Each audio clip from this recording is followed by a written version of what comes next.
C'est l'heure du club où tout le monde s'installe. Samia, vous êtes très loin de moi. Je vais me rapprocher. On va regarder.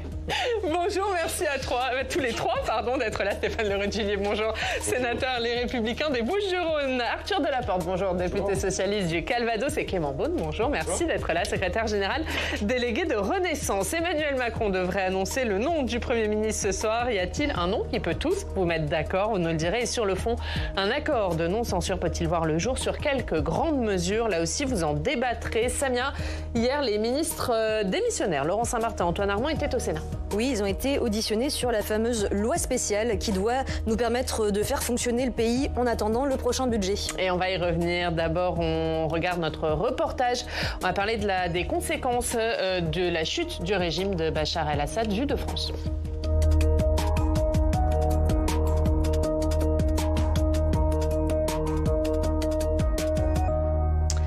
Et on commence donc par notre reportage. Comment les Syriens réfugiés en France ont-ils vécu la chute du régime de Bachar el-Assad? Cécile Sixou est allée rencontrer Sana Yazigui, arrivée en France il y a 12 ans.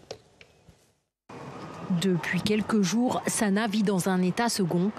Elle a encore du mal à réaliser que Bachar el-Assad n'est plus à la tête de la Syrie. Personne ne s'attendait à ça. Ça fait 13 ans, bientôt peut-être 14 ans, qu'on attend ce moment-là. Et là, en 10 jours, c'est fini. Il tombe, il chute. Sana est née en Syrie, à Damas, il y a 54 ans. Elle n'a connu que les règnes des Assad, père et fils, des régimes tortionnaires. Donc, on appelait la Syrie d'Assad, Souria al-Assad. Et là, c'est fini. La Syrie, c'est la Syrie. Pour les Syriens, c'est un monstre. C'est un monstre. La Syrie est mon pays dans lequel je suis née et j'ai grandi presque toute ma vie, en tout cas d'enfants et de jeunes, d'adolescentes et de jeunes adultes. Ce n'est que la peur. En 2012, elle décide avec sa famille de fuir la répression du printemps arabe et la guerre civile, qui l'emmène d'abord au Liban, puis en France, où elle vit depuis 2018.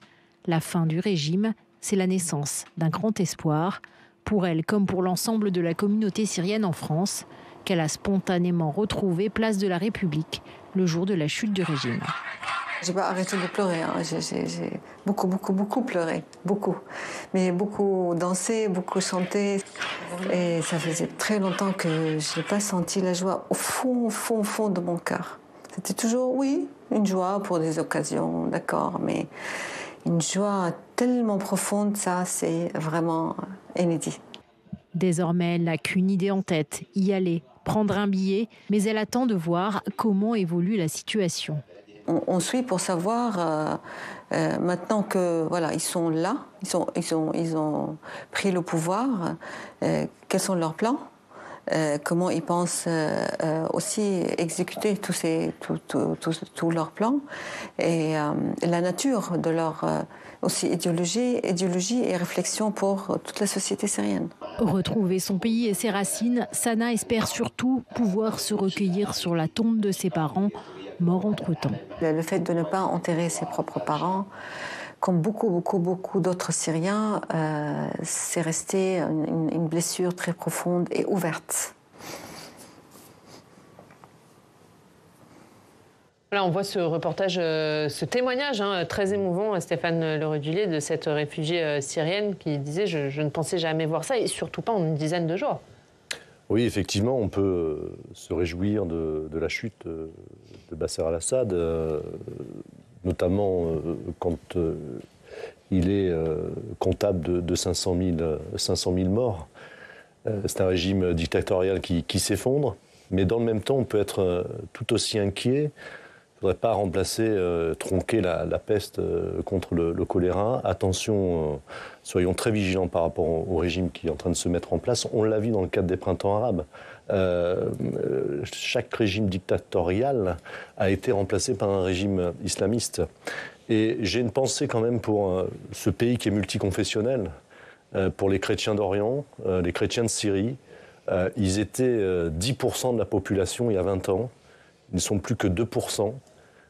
Et dans certains villages, on parle encore l'araméen, c'est la langue du Christ, le langage du Christ. Et ça, il faut aussi avoir une pensée pour toutes les confessions qui ont été persécutées. Clément Beaune.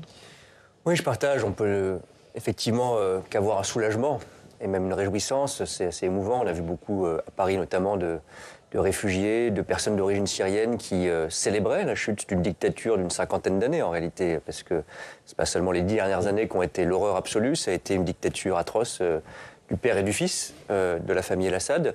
Maintenant, il doit y avoir une vigilance, c'est le rôle de la France, une inquiétude forcément sur l'avenir de ce régime, parce que malheureusement, une dictature ne cède pas toujours la place à une démocratie respectueuse des confessions, des droits des femmes. On l'a vu au Proche-Orient, on l'a vu effectivement dans certaines révolutions arabes.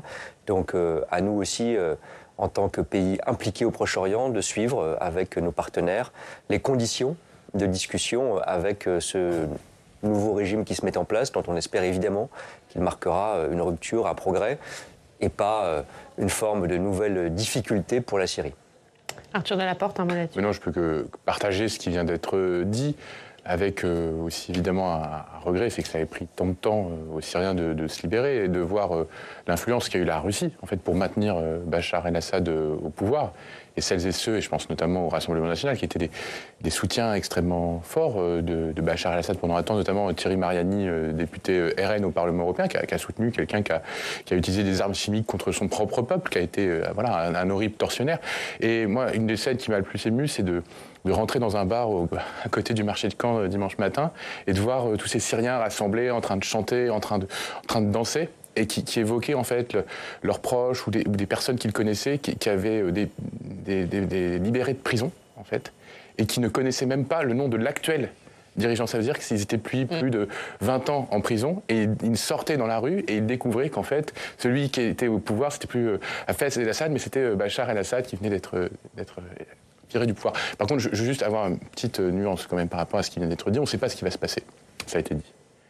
Mais le ministre de l'Intérieur a eu des déclarations déjà hasardeuses en revenant ou disant qu'il voulait revenir en fait sur la politique de l'asile à l'égard des Syriens. Et je trouve ça d'une part extrêmement prématuré et d'autre part extrêmement dangereux sur le plan des principes moraux. Si on a le droit à l'asile, c'est qu'il y a des critères qui ont été reconnus comme tels, il y a une justice qui doit se prononcer, et donc c'est pas au ministre de l'Intérieur de dire qu'on va refuser l'asile à des Syriens, et je trouve ça très problématique. Peut-être un dernier mot rapidement là-dessus. Oui, il faut être prudent. Ce qu'a dit Bruno Retailleau, c'est pour l'heure poser un petit moratoire en attendant effectivement. Pourquoi moratoire alors qu'on ne sait pas ? En attendant effectivement les conséquences de la mise en place d'un nouveau régime. Encore une fois, si c'est un régime islamiste qui reproduit les mêmes effets qu'un régime dictatorial, il n'y a pas de conséquences sur le droit d'asile. En revanche, si la Syrie devient, et on l'espère tous, un pays démocratique, effectivement, ce n'est plus les mêmes conditions pour obtenir le droit. Du coup, il n'y a pas besoin de moratoire aujourd'hui puisqu'on ne sait rien. Et je précise aussi autre chose, c'est que la plupart des Syriens, en tout cas une grande partie des Syriens, n'ont qu'une attente, et on le voyait dans le reportage, c'est aussi de retourner en Syrie.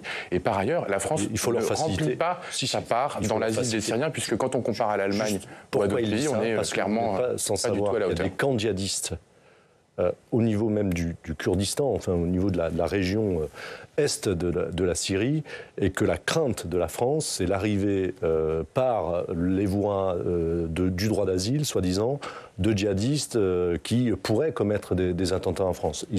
Bruno Retailleau a sans doute des éléments pour avancer ce genre d'argument. Oui, il me semble, quand on regarde la réalité, c'est l'Office de protection des réfugiés, c'est l'OFPRA qui définit les règles, qui a dit qu'il allait examiner la situation. Il y a plusieurs pays européens qui ont suspendu effectivement l'examen des demandes d'asile. Ce qu'il faut dans ce cas-là, c'est qu'il y ait une politique commune, parce qu'on voit bien que quels que soient les critères, si on a un pays européen qui continue l'asile exactement comme avant, l'autre qui le ferme complètement, on va avoir des effets de report d'un pays sur l'autre. Donc c'est encore un des sujets sur lesquels, je crois que c'est vrai d'ailleurs en matière migratoire, plus que sur aucun autre sujet, où il faut, je ne veux pas faire l'européen de service, mais je le crois profondément, coordonner nos politiques, parce que sinon on va avoir des sujets incompréhensibles d'abord pour nos concitoyens, qui alimentent ensuite les populismes, et qui ont des effets néfastes d'un pays sur l'autre. Et on va passer au débat politique. Et Emmanuel Macron devrait donc annoncer ce soir le nom du prochain Premier ministre. Est-ce qu'il y a un profil sur lequel vous pourriez tous les trois vous mettre d'accord ? Ou par exemple, vous, Arthur Delaporte, vous dites c'est soit la gauche, soit rien. C'est ce que nous portons. En tout cas, nous disons que la gauche est légitime pour aujourd'hui exercer le pouvoir, d'une part parce qu'il y a la question de l'alternance qui a été souhaitée par nos concitoyens juillet dernier, et ça avait déjà été marqué au moment des élections européennes. Je rappelle, voilà, ces 2 effondrements successifs de la majorité présidentielle. Donc voilà, la nécessité de l'alternance qui est souhaitée. Et je regardais hier, quand il y avait un sondage BFM TV, c'était 6% des Français qui souhaitaient un macroniste ou une continuation du macronisme au pouvoir. Donc il y a bien ici l'idée de changer de visage. Et on ne peut pas garder les mêmes et recommencer ou continuer comme avant. Voilà, donc c'est pour ça que je pense que la gauche est légitime pour demain exercer les responsabilités, mais néanmoins, évidemment, ça ne pourra pas se faire de manière absolue, absolutiste, et qu'on devra discuter au Parlement les conditions d'une non-censure. C'est ce que nous avons posé dans le débat il y a 3 semaines avec Boris Vallaud notamment. Et aujourd'hui, je ne peux que me réjouir de voir que cette question de la non-censure est quelque chose qui est de plus en plus partagé par l'ensemble des groupes de l'arc républicain, avec l'idée qu'on doit négocier a priori les conditions d'un maintien au gouvernement et que ce gouvernement, derrière, aura des comptes à rendre aussi. Et on va parler du fond, mais sur le nom du Premier ministre, par exemple, François Bayrou, pour vous, c'est non. François Bayrou, il n'est pas de gauche. Clément Beaune, est-ce qu'Emmanuel Macron doit renoncer à nommer un macroniste ce soir à Matignon ? En tout cas, il faut, là où je suis d'accord, c'est qu'il faut une forme de rupture. Les élections, j'ai perdu mon siège, mais plus largement, ces élections, elles n'ont pas été une victoire. Au contraire, il faut le dire très simplement, pour l'ex-majorité présidentielle, c'est vrai des élections européennes et c'est vrai des élections législatives qui ont eu lieu dans la foulée. Donc je suis d'accord qu'il ne s'agit pas de faire comme avant. La vraie rupture...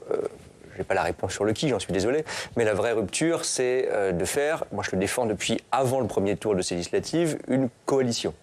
Alors après, il y a des raffinements, puisqu'on est en train d'inventer des choses un peu nouvelles, mais je me félicite quand même, parce qu'il faut être un peu optimiste dans cette période qui est difficile. Il y a des conséquences douloureuses pour les agriculteurs, pour un certain nombre de concitoyens qui vont prendre les transports publics. J'ai été ministre des Transports, je regrette que, par exemple, la censure aboutisse à ce qu'on ne prenne plus en charge aussi bien, 75%, le remboursement des tickets de transport. J'espère que ça sera fait dans le prochain budget, mais ce n'est pas le cas aujourd'hui. Donc la censure a des effets.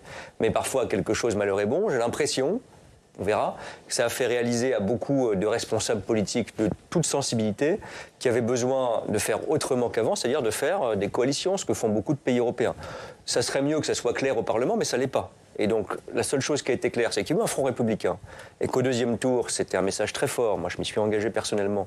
Les Français ont choisi, ce n'est pas les politiques qui ont choisi leur place, ils ont choisi de ne pas donner très clairement une majorité au Rassemblement national. Et donc, beaucoup d'élus, peut-être vous-même, monsieur le député, ont été choisis par des gens qui n'ont pas toujours voulu ce parti-là, que ce soit le Parti socialiste ou mon parti, mais qu'on dit non au RN. Et donc, la responsabilité de tout le monde, de nous, mais aussi du Parti socialiste en particulier, c'est d'arriver à travailler ensemble avec les Républicains, avec cet arc qui va, je crois, des socialistes ou des écologistes jusqu'à la droite républicaine, au sens où elle ne se compromet pas avec l'extrême droite, en passant par le centre. Et il faut écrire. J'insiste là-dessus, c'est pas un point technique, c'est ce qui a manqué peut-être dans l'expérience de Michel Barnier, parce qu'il n'a pas eu beaucoup de temps.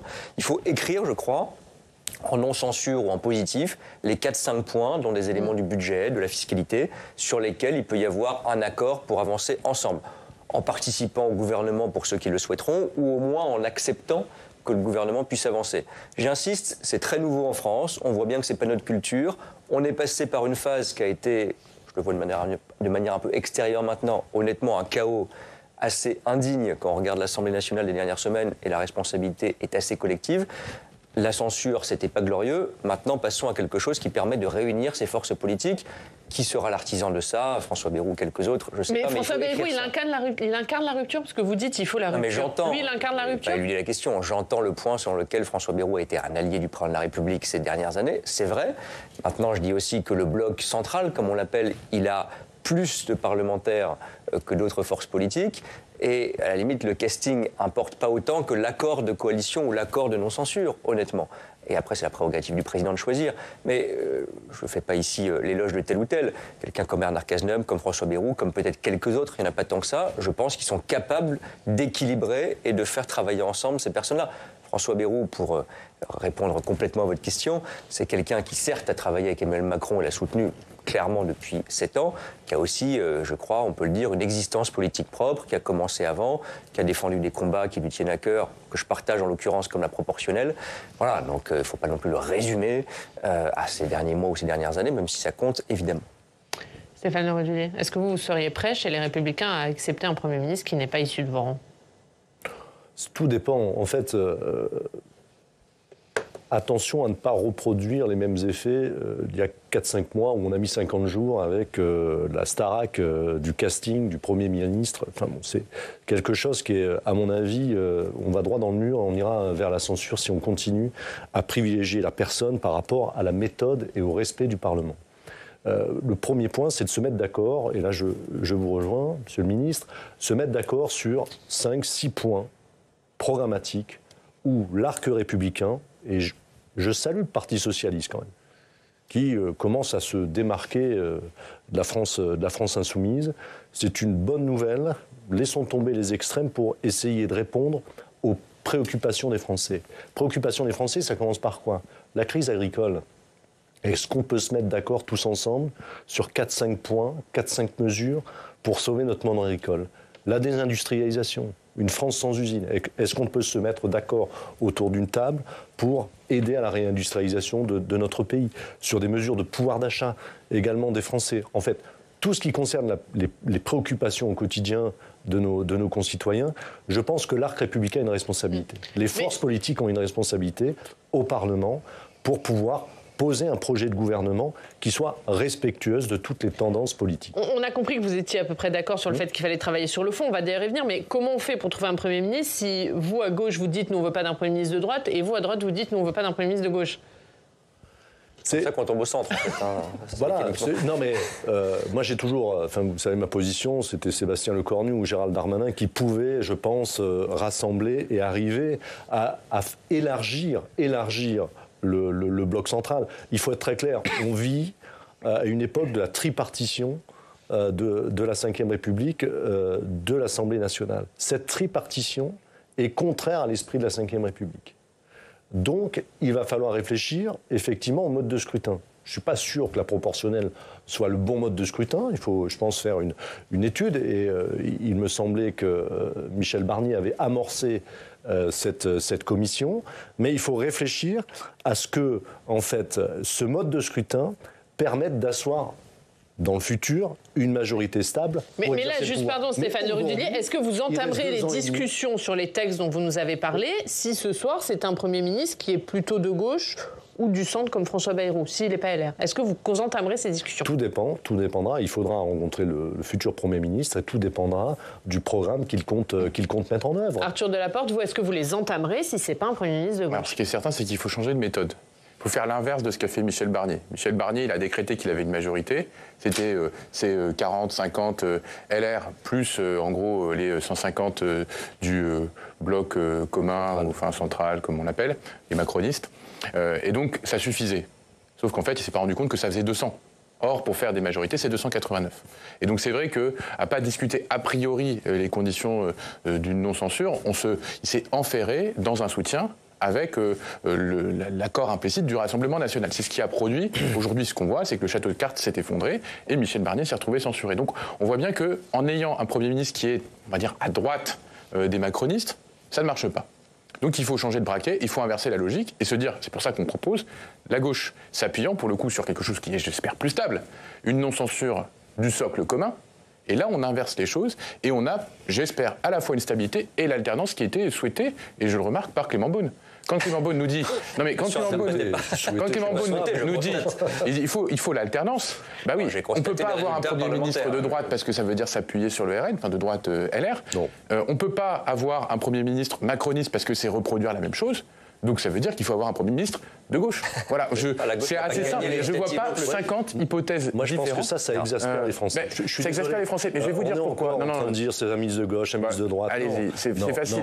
Non. Je vais vous répondre. Il y a des urgences. Mais alors, laissez-moi vous répondre parce que je vous ai écouté gentiment. Pourquoi est-ce que je veux un Premier ministre de gauche? Pas simplement parce que c'est la gauche, mais aussi parce qu'on a un projet différent. On a un projet de justice, on a un projet qui a... Si c'est pour appliquer le programme du nouveau Front populaire, on a un projet là, forcément, vous êtes censuré. Qui n'est pas ce que vous souhaitez. Censuré dès votre discours de politique générale. Vous vivez en plus sur le projet de gauche, ça veut dire le NFP. Un projet qui met à contribution les plus riches. Je ne crois pas que ça soit non plus délirant. Vous êtes d'accord sur rien. Un projet qui vise à préserver, par exemple, le pouvoir d'achat des retraités. Parce qu'aujourd'hui, grâce à la censure, on ne le dit pas assez, mais les retraites, elles vont être indexées dès le 1er janvier sur l'inflation. Ça, c'est aussi quelque chose de positif. Répondez qu'à... Donc, vous voyez bien qu'il y avait la question de l'impôt sur le revenu. Oui, mais vous savez très bien qu'il faut arrêter. Tout le monde, on va voter. D'ailleurs, on a dans une heure la réponse, savoir si notre amendement sur la réévaluation des barèmes de l'impôt sur le revenu est recevable ou non. J'espère qu'il le sera, qu'on pourra le mettre dans la loi spéciale et que la loi spéciale permettra aussi d'éviter ce type d'effet de bord. Et je suis sûr que, quels que soient nos bords politiques, on sera en capacité de s'entendre sur une loi, soit d'ici le 1er janvier, soit en janvier, pour éviter cette histoire d'impôt sur le revenu. On va contourner le Conseil constitutionnel. Mais oui, mais donc la Constitution, écoutez, on va se mettre d'accord. Il n'y a pas de danger, je le dis, pour les contribuables, de réévaluation du barème de l'impôt sur le revenu. On est tous des gens raisonnables. On est dans une donc maintenant, la question de se dire, c'est qu'est-ce que propose la gauche? C'est une alternance politique avec des politiques de justice, parce que vos politiques, je suis désolé, ont été sanctionnés par les électeurs. Juste, on va faire une petite parenthèse, que vous parlez de la loi spéciale pour bien expliquer aux gens ce qu'il en est, notamment sur le barème de l'impôt sur le revenu. Samia. Oui, alors en théorie, normalement, les parlementaires ne sont pas censés l'amender, cette loi spéciale, qui, je le rappelle, est en fait une sorte de béquille en attendant qu'on ait un budget pour la France. Sauf que beaucoup de parlementaires aimeraient bien le faire quand même, de pouvoir amender cette loi spéciale, notamment, on l'a dit, sur le barème de l'impôt sur le revenu. Pour bien comprendre, normalement, chaque année, on va réindexer les tranches de l'impôt sur le revenu en fonction de l'inflation. La loi spéciale, elle ne prévoit pas cette réindexation, ce n'est pas son rôle à la base. La crainte, c'est donc qu'il y ait des contribuables qui deviennent imposables en 2025, alors qu'ils ne l'étaient pas jusqu'ici. On parle de 380 000 foyers qui pourraient devenir imposables en 2025, d'après l'exécutif. Le Conseil d'État l'a dit, on ne peut pas, dans une loi spéciale, réindexer le barème de l'impôt sur le niveau de l'inflation. Ce ne serait pas constitutionnel. Mais la tentation de certains, c'est de dire, si on est tous d'accord pour le faire et que personne ne saisit le Conseil constitutionnel, alors allons-y. Pas question, a répondu hier Laurent Saint-Martin aux sénateurs, devant qui il était auditionné sur cette loi spéciale. Regardez son échange avec un sénateur. Moi, je me dis, à situation exceptionnelle et inédite, il y a la part qu'a le juridique, et Dieu sait s'il faut le respecter. Mais je vois que j'ai au moins votre acquiescement sur cet aspect-là. Mais en même temps, il y a toujours eu la part du politique. Une loi spéciale, elle est prévue pour ce qu'elle doit être. Et je pense que ouvrir des amendements et pire encore les adopter pour modifier la fiscalité en loi spéciale serait, je pense, un précédent problématique. Donc c'est pour ça que le Conseil d'État a été très très clair sur son avis, et donc il n'y a pas de disposition fiscale nouvelle, tout simplement parce que ça ne doit pas être un acte politique. Or, modifier la fiscalité est un acte politique. Clément Beaune. Oui, non, sans être technique, il faut quand même être un peu sérieux. On ne peut pas célébrer les responsabilités comme si rien ne s'était passé. Donc la censure, je pense que c'était une erreur, on ne va pas refaire le match, parce que ce n'est pas seulement la question du barème de l'impôt sur le revenu. Il y aura peut-être une combine. Bon, et je souhaite pour le contribuable qu'on trouve une solution. Effectivement, on le veut dans tous. Cette loi spéciale, parce que c'est le débat. Pas forcément. Je ne suis pas parlementaire, mais on verra ce qui est voté et ce qui est ensuite déféré ou pas au Conseil constitutionnel. Ce qui est sûr, c'est que la plus haute juridiction du pays, le Conseil d'État, l'a dit, indépendamment de toute pression politique, c'est que c'est pas possible dans une loi spéciale. Ensuite, si personne ne contrôle, ça s'appliquera, ça sera peut-être voté par le Parlement. Enfin, on voit bien quand même dans quel monde on est. C'est pas satisfaisant quand on est un responsable politique, quand on est un parlementaire, de dire on en a trouvé des expédients pour compenser les conséquences non souhaitées ou imprévues d'un choix qu'on a fait soi-même, parce que vous avez voté la censure quand même, c'est votre choix.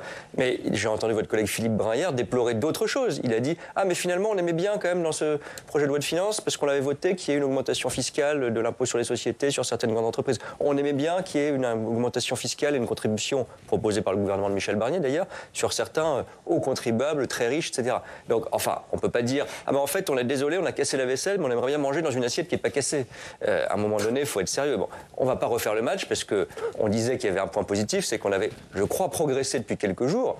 Les formations politiques qui pourraient former une coalition ou une non-censure, c'est un peu pareil à la fin. Et c'est ça qu'il faut faire, parce qu'on peut se refaire cet été. Moi, j'ai admis, tranquillement, je peux vous le redire, que la majorité sortante n'a pas gagné les élections législatives.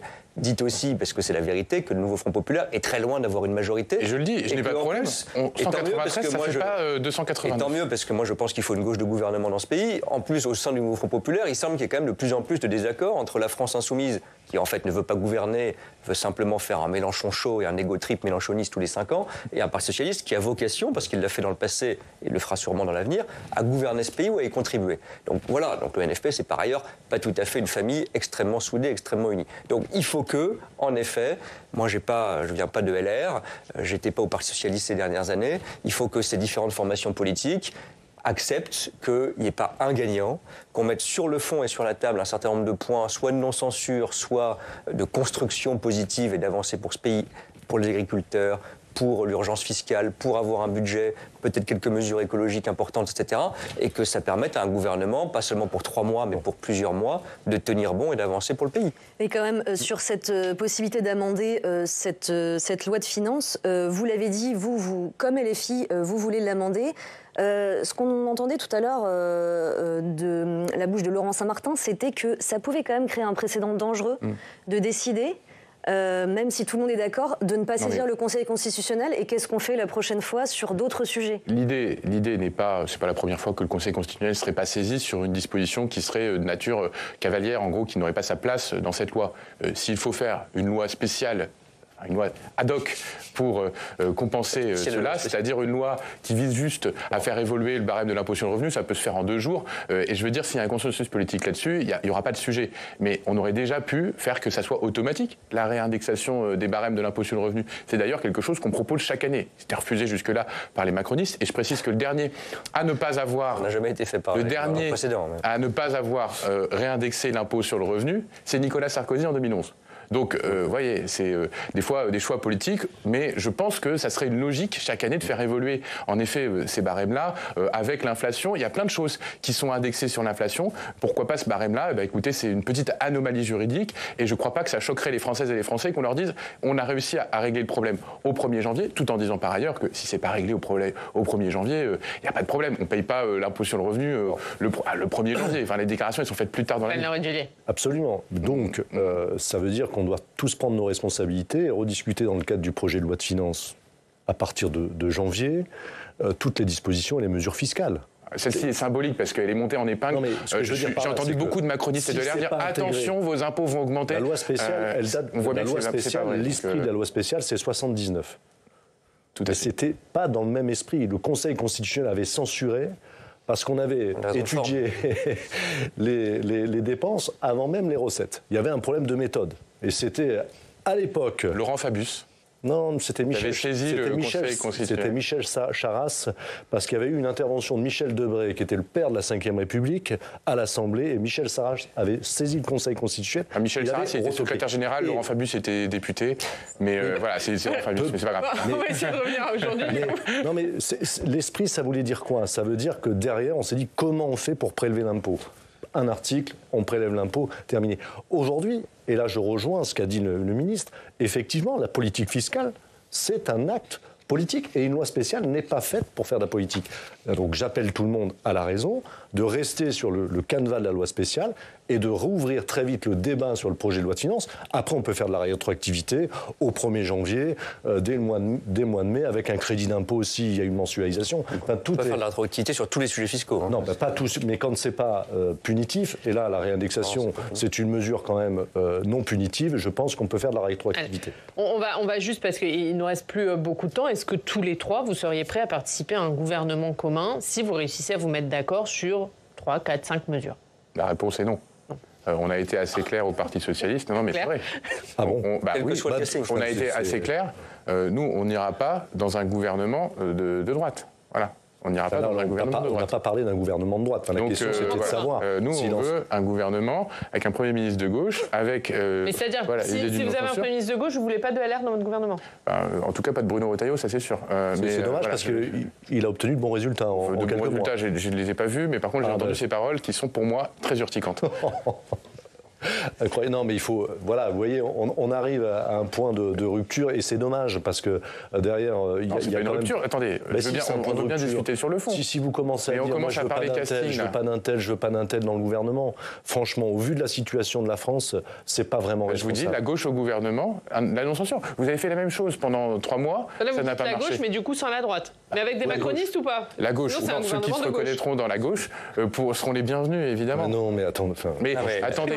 Nous, on pose des choses très claires, on pose une méthode différente. Je crois qu'aujourd'hui, on a vu ce que vous aviez tenté, ça n'a pas marché, tentons autre chose, mais tentons pas le gloubi-boulga. Parce que le gouvernement de coalition, c'est quoi à part du gloubi-boulga? C'est l'idée qui sera ensuite alimentée par le Rassemblement national, de l'UMPS, de l'indifférenciation des politiques. Moi, je pense que quand on a un gouvernement, il faut un cap politique. Et après, il faut négocier au Parlement. Et c'est ça que nous défendons. Parce que ce cap politique, c'est finalement une grande orientation, et c'est pas simplement une question de casting, c'est des questions de fond. Et c'est, pour moi, ce qui prime, c'est la question du fond, la question des grandes mesures politiques, des grandes orientations qui seront portées par ce futur gouvernement. On n'est pas prêt d'avoir un compromis, apparemment. Non, moi on est ouvert. J'espère que si, mais moi je défends un changement de culture politique. Les Français, on peut aimer, pas aimer le résultat législatif, individuellement, collectivement, politiquement, ils ont choisi un Parlement en juillet avec un très fort taux de participation, où il y a eu un Rassemblement national, il faut le prendre en compte aussi, qui a poussé, qui a plus de députés qu'avant, mais un front républicain en deuxième tour qui nous oblige aussi.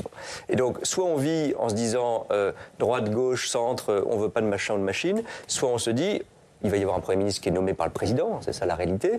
Après, chacun dira je l'aime bien, je l'aime moyennement, je l'aime beaucoup, bon, ça c'est une chose. Mais surtout, ce Premier ministre, il va former un gouvernement où il y aura peut-être différentes sensibilités, ou en tout cas le proposer aux forces politiques.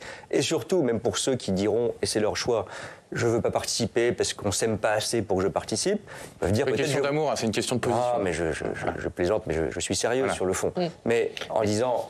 Et c'est peut-être ça qu'on appelle non-censure, alors les mots sont compliqués, mais en tout cas dire on veut de la stabilité, on veut pouvoir voter un budget sans le Rassemblement national dans les prochaines semaines, parce que ce qu'on dit là quand même c'est très important, et je pense qu'on le partage, c'est qu'on ne veut pas dépendre du bon vouloir, je crois que sur le plan moral et politique c'est indispensable, de Marine Le Pen, de ses oukases, de cette décision. Le pire, ça serait d'avoir un gouvernement qui soit entre les mains de Marine Le Pen. Parce que, pardon, mais c'est ça qui s'est passé ces dernières semaines. Je blâme pas Michel Barnier, c'était compliqué, c'est comme ça, mais c'est elle qui, à la fin, en se joignant à Jean-Luc Mélenchon et au reste du Nouveau Front Populaire, a fait tomber le gouvernement. Je crois que si on ne veut pas vivre ça, tout le monde a une responsabilité.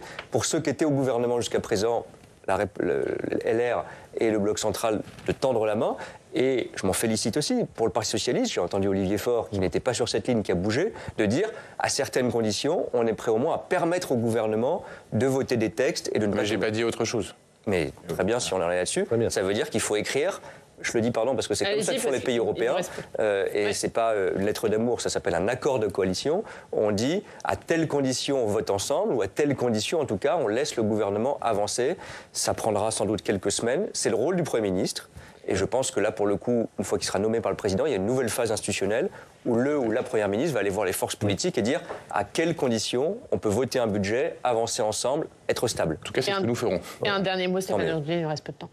Non, ce qui est sûr, c'est qu'il faut qu'on retrouve la culture du compromis. Je pense que sous la 3e, 4e République, il y avait cette culture du compromis qu'on a perdue sous la 5e République par rapport aux faits majoritaires, et et ce n'est pas dans notre ADN, qu'il est impératif d'avoir un projet de coalition de l'axe central et une stabilité pendant 2 ans et demi. Je pense que la France est dans un état assez pitoyable, malheureusement, état financier, il y a des crises successives qui arrivent devant nous. Il faut qu'on soit responsable et que toutes les forces politiques de l'arc républicain se rassemblent sur un projet de coalition. Merci beaucoup à tous les trois. Merci d'être venus. Merci. Si vous voulez bien rester avec nous, on regarde ce qu'il y a à la une de la presse régionale.